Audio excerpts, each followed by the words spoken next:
Kamusta ka, Pauline? Anong nangyayari sa'yo while you were singing? Ninenervous ka talaga Yes ng po. malala. Mm-mm. First time mo bang sumali sa ganitong kalaking Yes. competition? Yes. Ano yung mga nasalihan mo dati? Meron ba? Sa barangay din po at sa municipality po namin. Sa barangay na sinasalihan mo, ito rin ba yung pyesa mo? First, Fiesta? Pyesa. Pyesa. Oh, yung kinakanta mo. first time pong kinanta First time mo itong inawit. Mahirap kasi Jonah yan di ba? Yes, pusong ligaw. Oo, pusong ligaw, tas mataas. Madaming nire-require yan na di ba? Magandang tunog, matataas, tamang pagbigkas. Lalo na pag matataas yung mga tono, di ba? Minsan na may mispronounce mo, yung pusong ligaw, nagiging pusang ligaw yan. Pusang gaw. Di ba? Oh. Pag Hirap pag kahit naging Tagalog pusa. kasi kailangan na Nice lang, po-pronounce parang ng maayos nice lang. Oo. So, narattle ka talaga habang kumakanta ka. Nag-vocalize ka kanina. Madaming beses. Kinabahan lang. Yung kaba. Kinabahan. Pinangunahan po nung... Baka may ginalaman din sa nauna kasi sa'yo, nabilangan Nabilangan, din nakita no? mo ba na nabilangan Oo. siya? Kaya Gusto niyang baka talunin yun. Sabi niya, ay, kailangan mas marami.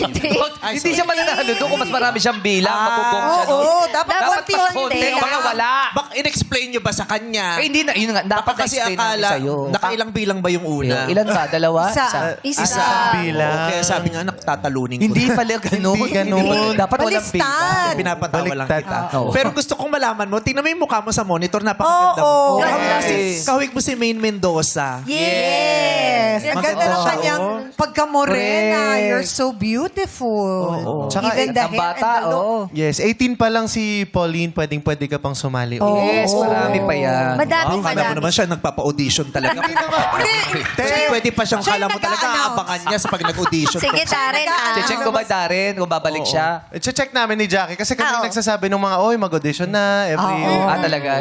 O ikaw ba nakailang audition ka noon? Sa mga Madami din po. contest? Oh. Kasi, ayun nga, sabi ni Bestie, rejection is just redirection. Oh, ganda. Ikaw ba, Darren, Learn pag from it. sumasali ka sa contest, ano yung mga tumatakbo sa isip mo? Ano yung mga kaba mo? Grabe ako kabahan.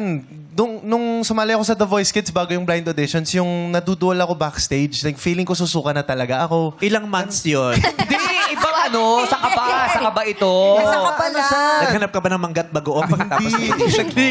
Pero Ano bang tip mo pag gano'n? Kakain ba muna bago kumanta? O wag alam mo, Chang, di ko rin alam. Dasal po talaga. Kasi kahit bago sumalang sa entablado ngayon, kinakabahan pa rin ako. Hindi siya nawawala. Yung Mahalaga kaba. yung lagi, dasal talaga. Oo. Kasi para lumabas yung kaba mo, Correct. isisigaw mo lang. Yes. Lord! Yeah. Ay, ganyan.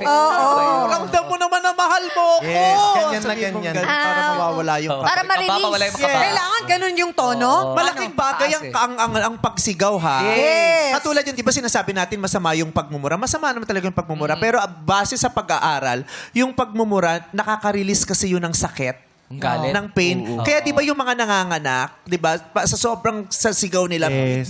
pag dinadaan nila Totoo yan. sa mura, yung depende kasi sa kung anong dahilan ng iyong pagmumura, di ba? Pag nakakabawas ng sakit. Yes. Oo. Naiibsan. Ipag kahit nanganganak papaano. sinasabi, hindi ka na makakaulit! Doon sa asawa Oo. sinasabi. Pero nakasampu sila eh. Ang dami. Nakasampu na rin eh. Para mga ganun. Pero ano mas gusto mo? Yun o yung hayop ka? Ganon. Ano ba mas magandang Ano mas sige? okay? ganitong Okay lang sa- naman yun. Yung Oo. ganun, hayop ka! Oo. Mabubulok ka sa impyerno, level 2. Gaganon ka kay OG. Mabubulok ka sa...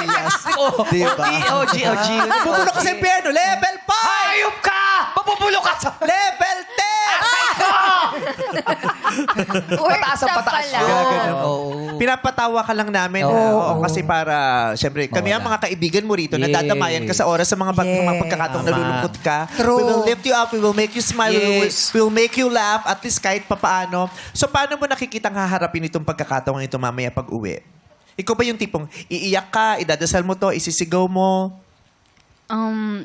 Yes po, ipag-prepare ko na lang po and Yung mga jurados, no? Hindi, Kung sila then yung abangan. performance ko po. Naway And Pag-pray ko yung mga jurados, Lord, bahala na kayo dyan. And before po ako mag-perform ngayon, inisip ko na din po na if ano man po yung magiging result, tatanggapin ko pa rin po. Yes. Yes. Oo. Oo, tama naman. Oo. Kasi hindi ka pwedeng magwala dito. Tatanggapin mo talaga yun. Oo. Hindi ka pwede kong. Tsaka pwede kang bumalik. Yes. Paghandaan Hindi mo. Pagdating mo ng 20. Mali mo yung tamang panahon sa pagbalik mo. Malay Panalo mo. ka na. Panahon. Hindi ako sanay sa mga ganyang words of wisdom. Wow. Sanay lang ako sa yung mga love is blind. Mga ganun sa Crush is paghanga. Oo. Diba? Pero you still have a very bright future ahead of you. Yes. Wow, kala mo naman talaga mahuhula ako talaga. Future na pinag-uusapan Oo. natin. Pero Kasi tandaan mo, naka-necktie ka. Ang mga bituin ay gabay lamang. Hindi sila.